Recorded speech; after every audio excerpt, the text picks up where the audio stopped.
నమస్తే, welcome to Chitragupt. నేను మీ ఉదయ్ కిరణ్. జూబ్లీహిల్స్ ఎన్నికలకు సంబంధించినటువంటి ఉప ఎన్నికలు వచ్చినాయి. అయితే రాజకీయం అంతా వాడివేడిగా సాగుతున్నటువంటి తరుణంలో ఎక్కువ శాతంగా ఇండిపెండెంట్ క్యాండిడేట్లు కూడా మేము కూడా పోటీలో ఉంటాం, మాకంటూ కూడా జనబలం ఉంది అంటూ కూడా చాలా ఇప్పటివరకు 25 దాకా ఇండిపెండెంట్లకు సంబంధించినటువంటి నామినేషన్లు దాకా. ఈరోజు 16వ తారీఖున ఇక్కడ బోరబండకు సంబంధించినటువంటి నాయకుడు జీవన్ కుమార్ కూడా నామినేషన్ వేయడానికి సిద్ధమవుతా ఉన్నారు. ఆయన కూడా మనతో పాటు ఉన్నారు. అడిగే ప్రయత్నం చేద్దాం, అసలు ఎందుకు రాజకీయాలకు రావాల్సి వస్తుంది, అసలు ఈ రాజకీయాలు జూబ్లీహిల్స్ అంటే చాలా ఖర్చుతో కూడినటువంటి ఎన్నికలు, ఏ విధంగా తట్టుకోగలుగుతారో ఒకసారి మాట్లాడు. అన్న నమస్తే అన్న, ఏ విధంగా అసలు జూబ్లీహిల్స్ ఎన్నికలు మీరు రావాలనుకుంటున్నారు, అసలు ఎందుకు రావాలనుకుంటున్నారు రాజకీయాల్లో? రాజకీయాల్లో రావడం అంటే ఇది కొత్తగా రావడం అనేది ఏం లేదు. నేను ఆల్మోస్ట్ ఒక 20 ఇయర్స్ నుంచి నేను ప్రజాసేవలో పబ్లిక్లోనే ఉన్నాను నేను.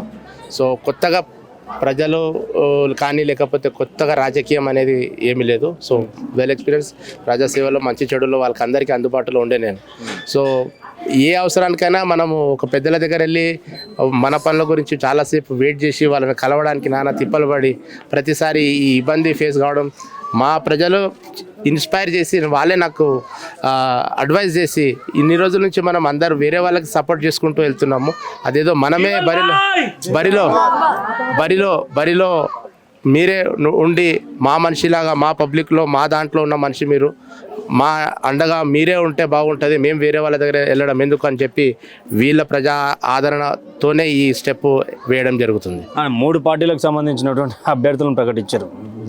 బీజేపీ నుంచి దీపక్ రెడ్డి, ఇక్కడ నవీన్ యాదవ్, తర్వాత మాగంటి సునీత, ముగ్గురు కూడా. అంటే 100 కోట్లు ఖర్చు అయ్యేటువంటి ఉప ఎన్నిక ఇది. 100 కోట్లు 1000 కోట్లు అనుకోవచ్చు. కాస్ట్లీ ఎలక్షన్ ఇది. దాన్ని జీవన్ తట్టుకుంటాడా? ప్రతిదీ డబ్బుతో కూడుకున్నది కాదు. అవర్ కాన్స్టిట్యూషన్ ప్రకారంగా ఎవరైనా ఎలక్షన్లో నిలబడవచ్చు. అయితే డబ్బులు మీరు అన్నట్టు 100 కోట్లు ఉండొచ్చు, కానీ నా దగ్గర ఆ 100 కోట్ల ప్రేమ, పబ్లిక్ సపోర్ట్ నా దగ్గర ఉంది. సో పబ్లిక్ సపోర్ట్ ఉన్నది నాకు, డబ్బుతో ఏం ఇది లేదు. పబ్లిక్ సపోర్ట్ కూడా గెలవచ్చని చూపించుకోవాలనేది నా నమ్మకం. అంటే పబ్లిక్ సపోర్ట్ అనేది ప్రతి ఒక్క క్యాండిడేట్కి ఉంటుంది, కానీ జీవన్ కుమార్ ఎంతవరకు రాణిస్తాడు అనేదే ఒక క్వశ్చన్ మార్క్. ఎందుకంటే 3 ప్రధాన పార్టీలతోటి పోటీ పడుతున్నారు అంటే ఇంత పెద్ద ఎత్తున గ్యాదరింగ్ జరిగిందంటే పబ్లిక్ బలం లేకుండా ఇంతవరకు రారు. కాకపోతే జీవన్ కుమార్ ఖర్చు 40 లక్షల దాకా పార్టీ ఫండ్లు ఇస్తున్నారు ఒక్కొక్క పార్టీ. అంటే అంత ఖర్చు పెట్టేంత జీవన్ దగ్గర ఆర్థికంగా ఉన్నారా అనేది క్వశ్చన్ మార్క్. ఉన్నాను, నా వరకు నేను ఒక ఎంప్లాయీ లాగా ఉన్నాను, నా బిజినెస్లో కూడా ఉన్నాను. సో ఆ ఖర్చు అనేది చూసుకోవచ్చు. అది కాకుండా మెయిన్ నా ప్రజలు, నా ఓటర్స్, నా వెల్ విషర్స్ వాళ్ళ ఖర్చులు వాళ్ళు ఏమైనా ఉంటే కూడా మేము చూసుకుంటాము, మీరు నిలబడండి. ఈరోజు ఇంత పెద్ద గ్యాదరింగ్, ఒక 1000 మంది గ్యాదరింగు, ఈరోజు భోజనాలు అన్నీ నా వెల్ విషర్స్ అందరూ చాలామంది వాళ్ళు కాంట్రిబ్యూట్ చేసుకొని మేము మీకు సపోర్ట్ ఉంటాం. పుట్టిగా ఏదో మీకు మోరల్గా కాకుండా ఆర్థికంగా కూడా మేము మీకు ఏదైనా అవసరం ఉంటే ఉంటామని చెప్పి నాకు ధైర్యం ఇవ్వడం జరిగింది. సో నా వంతు వరకు నా ఖర్చుతో కాకుండా నా ప్రజలు, నాకు కావాల్సిన వాళ్ళు, నా వెల్ విషర్స్ కూడా వాళ్ళు నాకు సపోర్ట్ చేయడానికి రెడీ, ఆర్థికంగా కూడా. అంటే బోరబండ వరకు ఓకే, కానీ మిగతా 6 డివిజన్లు ఉన్నాయి. షేక్పేట్ కావచ్చు, వెంగళరావు నగర్ కావచ్చు, ఇక జూబ్లీహిల్స్ పరిధి కావచ్చు, అంతా. అంటే ఇక్కడ మొత్తానికి జీవన్ కుమార్ తెలుసా అనేది క్వశ్చన్. నేను ఇందాక చెప్పినట్టు నేను ఆల్మోస్ట్ 18-20 ఇయర్స్ నుంచి నేను రాజకీయాల్లో ఉన్నాను. సో ఆ పెద్ద పార్టీలతో నేను వేరే కాన్స్టిట్యున్సీ, వేరే డివిజన్లలో కూడా పర్యటన చేయడం జరిగింది. వాళ్ళతో పాటు వేరే డివిజన్ వాళ్ళతోటి కూడా నాకు అనుబంధం ఉంది. సో ఈరోజు కొంతమందితో నేను మాట్లాడితే వాళ్ళు ఓపెన్గా రాకపోయినా నీ మంచితనము, నీ లీడర్షిప్ గురించి మాకు తెలుసు. 100% మేము నీకు ఓపెన్గా మేము ధైర్యం చేసి రాలేకపోయినా కానీ నీకు మేమైతే బ్యాక్ ఎండ్గా మేము 100% సపోర్ట్ చేస్తామని అంటున్నారు. సో వేరే డివిజన్లు ఏవైతే రేమత్ నగర్ కానివ్వండి, ఎల్లారెడ్డి కూడా, మన షేక్పేట్ నుంచి కూడా చాలామంది రావడం జరిగింది, రేమత్ నగర్ నుంచి రావడం జరిగింది, యూసుఫ్గూడ నుంచి రావడం జరిగింది. సో ఈరోజు ఉన్న వాళ్ళందరూ పక్కా 100% ఓటర్సే మనతో ఉన్నది. వీళ్ళు ఈరోజు చిన్న ర్యాలీ, పోలీసు కూడా మేము అసలు యాక్చువల్లీ చాలా పెద్ద ర్యాలీ అనుకున్నాం, కానీ పోలీసు వాళ్ళు కూడా మాకు ఏంటంటే వద్దు, ట్రాఫిక్ వైలేషన్ ఎందుకు, మీరు లిమిటెడ్ మందితోటే నామినేషన్ వెళ్ళాలి అని చెప్పి చెప్పడం జరిగింది. సో వాళ్ళకి ఆ మాటకి రెస్పెక్ట్, లా కూడా మనం అబాయిడ్ ఉండాలి, వాళ్ళకి రెస్పెక్ట్ తోటి మేము కూడా లిమిటెడ్ పబ్లిక్ తోటే వెళ్తున్నాము.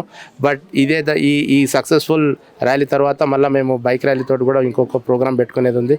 సో అందరి డివిజన్స్ అప్పుడైతే ఇంకా పెద్ద ఎత్తున ప్రోగ్రామ్ చేయాలనేసి ఒక ఆశ. జూబ్లీహిల్స్ మీద ఉన్నటువంటి పట్టుగా వచ్చేదని ఉండదు, సమస్యలు అనేటివి చాలా ఉంటాయి జూబ్లీహిల్స్ పరిధిలో. ఆ సమస్యల మీద జీవన్ కుమార్ ఎలా ప్రజల్లోకి తీసుకుపోతా ఉన్నాడు అనేది క్వశ్చన్ మార్క్. ఇంతకు ముందు తీసుకెళ్ళినాము, ఇప్పుడు కూడా తీసుకెళ్తున్నాము. ఇప్పుడు ప్రస్తుతానికి జూబ్లీస్లో ప్రస్తుతం ఈ బోరబండ ఎర్రగడ్డ మా మైనారిటీ సోదరులకి గ్రేవ్యార్డ్ ఇష్యూ ఒకటి చాలా పెద్ద ఇది అయిపోయింది. సో ఒకవేళ భగవంతుడు దయ వల్ల గెలిస్తే, అల్లా సపోర్ట్ ఇస్తే ఆ గ్రేవ్యార్డ్ది మొట్టమొదటిగా గ్రేవ్యార్డ్ పని చేయాలని చెప్పేసి నా ఆశ. ఇది కాకుండా వేరేగా పబ్లిక్ ఇప్పుడు మేము బోరబండ కానీ రేమత్ నగర్ చాలా మటుకు స్లమ్ పీపుల్ ఉన్నారు, వాళ్ళకి చిన్న ఇష్యూస్ ఉన్నాయి. ఆ ఇష్యూస్ కూడా మేము ముందు కూడా చేసుకుంటూ వస్తున్నాం, ఇప్పుడు కూడా చేస్తాం. అంటే కాంగ్రెస్ పార్టీ మేము గెలుస్తామని అంటుంది, బీఆర్ఎస్ మేము గెలుస్తాం అంటుంది, బీజేపీ మేము గెలుస్తాం అంటుంది. మరేమో ఇండిపెండెంట్లు కూడా 25 మంది దాకా, అంటే మీరు 26వ మెంబర్ ఇండిపెండెంట్గా పోటీ చేయడం అంటే ఎలా చూడవచ్చు? ఈ పార్టీలో ఓట్ చోరీ అనేది కూడా పెద్ద ఎత్తున జూబ్లీహిల్స్ ఉప ఎన్నికలో హల్చల్ చేస్తూ ఉన్నారు. ఓట్ చోరీ మీద మీరు ఏం మాట్లాడారు? ఓట్ చోరీ మీద కమెంట్స్ అయితే చేసి అంత ఇది కాదు, కానీ ఎవరు ఓట్ బ్యాంక్ వాళ్ళకు ఉన్నది. ఇండిపెండెంట్ అయితే ఏమి తక్కువ కాదు.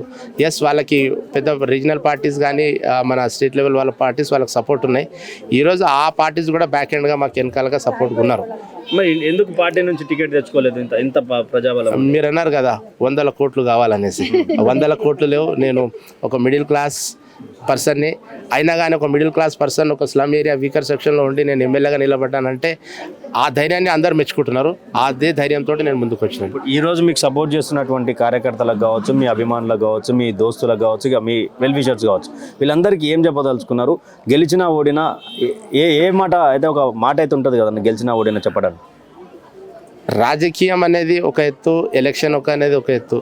నేను ప్రజల మనిషిని, ప్రజల్లో ఉన్న మనిషిని. గెలిచినా ఓడినా ఇదే స్ఫూర్తితోటి వాళ్ళకి అండగా ఉంటా 100%. ఎప్పుడైనా కానీ వాళ్ళకి ఇన్ని రోజులు మీరు చేసుకోవచ్చు, మీరు మీడియా వాళ్ళు కూడా బ్యాక్ ఎండ్గా మీరు చూసుకోవచ్చు నేను ఎవరితోటి ఎట్లా ఉన్నాను, ఎన్ని విషయాలలో వాళ్ళకి హెల్ప్గా ఉన్నాను. సో ఇంకోటి ఏంటంటే పార్టీకి అతీతంగా కాకుండా కూడా మనం అన్ని పార్టీస్ని కలుపుకొని అందరినీ, మైనారిటీస్ కానీ హిందూ సోదరులను కానివ్వండి, అందరినీ మేము అందరం కలిసిమెలిసిగా ఉన్నాం. పార్టీ పరంగా కూడా ఏది భేదాలు లేకుండా ఏ అవసరానికైనా కానీ మేము వాళ్ళకి సపోర్ట్, వాళ్ళు కూడా నాకు సపోర్ట్ చేసినారు.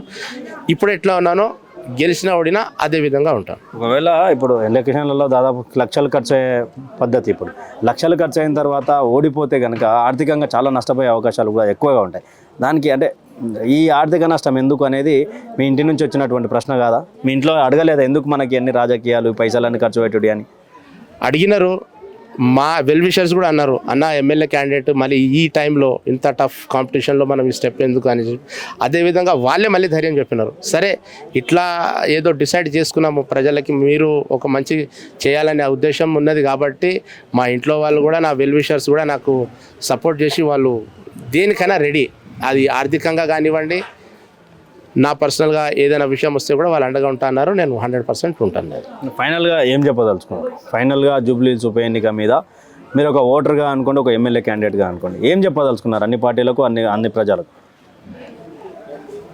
మంచి చెడు అనేది ఆలోచించుకొని ఓటేయమన్నట్టున్నాను నేను, అంతే. ఎన్ని రోజులు పెద్దవాళ్ళే బరిలో నించోవాలి, పెద్దవాళ్ళే గెలవాలి అనేది కాదు. ఒక ఇండిపెండెంట్ అభ్యర్థి అయినా కానీ ఆ అభ్యర్థి కేపబిలిటీ చూసి, మంచితనం చూసి మీరు ఎన్నుకోవాలని చెప్పేసి కోరుకుంటున్నాను. ఇది జీవన్ కుమార్ మనతో మాట్లాడినటువంటి విషయం. అయితే డబ్బు ముఖ్యం కాదు, ప్రజాబలం, ప్రజల్లో ఉండేటువంటి నాయకుడు కావాలా. డబ్బు ఈరోజు పెట్టి రేపు దోచుకు ప్రజలు ఉంటారు, ప్రభుత్వాలు చూసినాం, ఆ నాయకులను చూసినాం. కానీ నేను ఇండిపెండెంట్గా వచ్చినా నాకు ప్రజాబలం ఉన్నది, ఒకసారి మీరు గట్టిగా చూసుకోవచ్చు అనే విషయాన్ని కూడా గుర్తు చేసుకోవాలని చెప్పేసి జీవన్ కుమార్ మనతో మాట్లాడినటువంటి విషయం. కెమెరామ్యాన్ రాముతో ఉదయ్ కిరణ్, బోరబండ, హైదరాబాద్. ఇప్పుడు 25 సంవత్సరాలు అయితే ఇక్కడ వచ్చి సార్ మేము జీవన్ భాయ్ ఏదైనా మాకు ఏదైనా అడ్డగా ఉంటుండు. పైసలకు సమస్య కాదు, ఏ సమస్యలైనా మేము జీవన్ భాయ్కి అడుగుతాం, మాకు ఏదైనా సమాధానం చెప్తాడు. నేను అండగా ఉన్నాను, జీవన్ భాయ్ గెలవాలని మేము అనుకుంటున్నాం సార్. పైసలు లేకున్నా సరే ఆ మద్దతు ఉంటాం మేము. మాకు పైసా ముఖ్యం కాదు, మాట ముఖ్యం సార్. బస్సులు ఏమన్నా అయినా మేము జీవన్ భాయ్కి అందరికీ చెప్తాడు, పెద్ద చిన్న అందరికీ చెప్పగలుగుతాడు. అందుకే మేము జీవన్ భాయ్ని ఎన్నుకుంటామని మేము అందరం ఒకటయ్యాం సార్. ఆయనతోనే గెలుస్తాడని మాకు ధైర్యం ఉంది సార్. అంటే మీరందరూ ఓన్లీ బోరబండ కాడికి వేస్తే గెలిచే అవకాశాలు ఉండవు కదా? జూబ్లీ హిల్స్ అయితే కూడా ఎక్కడైతే కూడా గెలుస్తాడు సార్, సత్యం మాట. పైసలు లేకుండా ఓట్లు వేస్తాం సార్, వేస్తాం పైసలు లేకుండా వేస్తాం. మా సార్కు గెలిపిస్తాం. మాకు పైసా అవసరం లేదు సార్, మనకు మంచి మనిషి కావాలి. మనకి ఏమైనా అయితే సడన్లీ మేము ఇక్కడికి వెళ్ళాము కదా సార్, వెళ్ళి మేము వీళ్ళ దగ్గరికి మనం ఉన్న మనిషి బస్తీలో ఉన్న మనిషితోటి మన ప్రాబ్లం చెప్పుకుంటాం. మన ప్రాబ్లం అన్ని ఈయన సాల్వ్ చేస్తాడు సార్. ఈయన చేసినాక మనం అక్కడ పోవాల్సిన అవసరం లేదు సార్, మనం అన్ని వచ్చినాయన్నీ ఆయననే చూసుకుంటాడు సార్. మనకైనా మన పైసలతోటి మనకు అవసరమే లేదు సార్. మనకైనా అండగా ఉంటాడు, మనకు తోడుగా ఉంటాడు. ఎప్పటికి మన అర్ధరాత్రులు కూడా లేచి మన ప్రాబ్లంలన్నీ సాల్వ్ చేస్తాడని మనకు నమ్మకం ఉంది సార్. అందుకని మేము పైసలు గీసలకు అవసరం లేదని ఆశపడకుండా ఆయన మన మనిషిలాగా మనం ఎప్పుడు ఏడికి జూబ్లీస్ పోవాలంటే మనం మధ్యరాత్రిలో మన ఆడాలు కూడా ఏం దొరకవు సార్. మనం పోవాలంటే మనకు బండి ఉండదాకా మన ఇంట్లో ఒక టైంలో మొగలు ఉండరు. మనం వెళ్తే మనం వచ్చి నా దగ్గర చెప్పుకుంటే, జీవన్ భాయ్ దగ్గర చెప్పుకుంటే మనకు ఆయనని చూసుకుంటాడు సార్. అందుకని మనకు ఆయన గెలవాలి.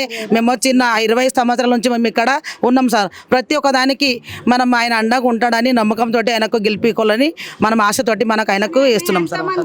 ఏ అర్ధరాత్రికైనా మాకు ఎక్కడైనా ఏదైనా కష్టాలున్నా, హాస్పిటల్కైనా ఏదైనా ఈ లైట్లు కానీ, ఏదైనా మాకు రోడ్డు సమస్య కానీ, మోరీ సమస్య కానీ ఏది ఉన్నా ఆయన మాకు అన్నీ చూసుకుంటాడు. మాకు 25 సంవత్సరాలు అయింది ఏరియాకి వచ్చి. మేము అన్ని కష్ట సుఖంలో ఆదుకొని ఇన్ని రోజుల నుంచి మాకు అన్ని ఆదుకొని తీసుకొచ్చారని అందరికీ నమ్మకం. ఇంత పబ్లిక్ ఏదో సమస్య చేయకపోతే ఇంత పబ్లిక్ కూడగట్టలు. దానికోసమే అన్ని మంచి చేసాడు, మంచిగా అన్ని చూసుకుంటాడు. సుఖంలో కష్టంలో ఆదుకొని తీసుకొని పోతాడని ఎంత పబ్లిక్ గ్యాదర్ అయినారు సార్. ఇప్పుడు ముందు కూడా అలాగే మనకు అన్నీ చూసుకుంటాడనే మాకు అన్ని నమ్మకం ఉండే ఇంతమంది ఆయన గెలిపియాలని మా ఆశ. మీ అభిప్రాయం ఏంటన్నా జీవన్ గారు ఎమ్మెల్యే క్యాండిడేట్? జీవన్ గురించి చెప్పాలంటే ఆయన ఒక మంచి యంగ్ అండ్ డైనమిక్ లీడర్ అండి. మన ఈ బోరబండ డివిజన్లో మంచి పేరుంది. ప్రతి బస్తీలో ప్రతి గల్లీలో ఆయనకు అంత మంచి ఆదరణ ఉంది. ఎందుకంటే ఆయన ఎప్పటి నుంచో ఈ ఒక సమాజ సేవలో ఉన్నాడు. వాళ్ళ తండ్రి కూడా ఒకప్పుడు లీడరే. ఈ మొత్తం ఈ బస్తీ అంతా ఒక 200 ఇళ్ళు ఉన్నాయి. ఆయన పేరు మీదనే ఉంది జయవంత్ నగర్ అని. వాళ్ళ తండ్రి పేరు మీద వాళ్ళ తండ్రి కూడా మంచి సేవ చేసిండు. తండ్రి గారి పేరు జీవన్ గారి తండ్రి జయవంతరావు. వాళ్ళ తండ్రి ఈ పేరు, అది ఏరియా అంతా పేరు ఆయన పేరే ఉంది. ఎందుకంటే ఆయన ఒక మంచి లీడరు. అంత ఈ వీకర్ సెక్షన్ అంతా వీక్ పీపుల్స్ అందరికీ మంచిగా ఒక ఇల్లు అది ఇప్పించి అది చేసి మంచి సేవ చేసిండు. దాని తర్వాత వాళ్ళ కొడుకు కూడా అదే దారిలో నడుస్తున్నారు. ఆయన కూడా ఏ పార్టీలో ఉండని, కాంగ్రెస్లో ఉండని, టీఆర్ఎస్ ఉన్నప్పుడు ఇంతకుముందు గతంలో అన్ని పార్టీలో పనిచేసిండు. ఏ పార్టీలో చేస్తే కూడా పబ్లిక్ని ఒక పబ్లిక్ లీడర్ అయ్యే ఉన్నాడు. అది ఎందుకంటే ఎక్కడ పోతే కూడా మంచిగా ఆదరణ ఉంది. నాట్ ఓన్లీ ఈ బోరబండ డివిజన్ అనే కాదు, ఈవెన్ షేక్పేటలో పోండి, ఎర్రగడ్డలో, ఇసుకూడలో పోండి, ప్రతి చోట జీవన్ అంటే అందరికి తెలుసు. ఎందుకంటే మంచి మనసు, అందరూ అదే అంటున్నారు. మీరు నిలబడారంటే మాకు చాలా సంతోషం అన్న. మీరు ఎప్పటి నుంచో ఇంత సీనియర్ లీడర్స్ ఉన్నారు, బట్ మీరు ఏదో ఒక పార్టీ పట్టుకొని ఉన్నారు. మీ పార్టీ మీకు ఏమి ఇస్తలేదు, బట్ మీరు ఇప్పుడు మీ సత్తా మీరు చూపండి. మీ అంతే పబ్లిక్ ఒక ఇది చేసినందుకే ఆయన ఈ ఇండిపెండెంట్ క్యాండిడేట్గా నిలబడ్డాడు సార్. సో పబ్లిక్ అందరు సపోర్ట్ ఉంది. 3 పార్టీలను తట్టుకొని నిలబడగలుగుతారు. చాలా కష్టంకరమే. ఎందుకంటే మీకు తెలుసు కష్టం, ఒక ఇండిపెండెంట్ నిలబడాలంటే కష్టం ఉంటుంది. అయితే కూడా ఆయన ఏమంటారంటే నేను పబ్లిక్ కోసం నిలబడుతున్నాను, పబ్లిక్ కోసం నేను ఏదైనా కానీ నేను రెడీగా ఉన్నాను. సో అట్లా అయినాయి. ఆయన పబ్లిక్ కోసమే, పబ్లిక్ సేవ చేయాలని ఆయన ఉన్నాడు. ఏదైనా కానీ పబ్లిక్ కోసమే. నేను ఇప్పుడు పార్టీలో వేరే పార్టీలో ఉండి కూడా చేసినాను. నేను ఇండిపెండెంట్గా నిర్చితం అయితే గెలిస్తే ఇంకా మంచిగా ఒక సేవ చేయడానికి నాకు ఒక అవకాశం దొరుకుతుందని ఉద్దేశంతో నిలబడ్డాడు. దీని వెనక అందరు పబ్లిక్ ఉన్నారు, చాలా పబ్లిక్ అందరు ఉన్నారు, ఆయన వెనక ఉన్నారు. సో ఇప్పుడు తెలియకపోతే కూడా చాలా ఇప్పుడు పబ్లిక్ అంతా ఆయన ఎక్కడ బయటికి పోతే కూడా ఎక్కడ పోతే మంచి ఆదరణ దొరుకుతుంది. సో ముందు ఫ్యూచర్లో ఎలక్షన్లో చూసి ఆయన గెలవచ్చు అన్న ఒక ఆశ మాకు అందరికీ ఉంది.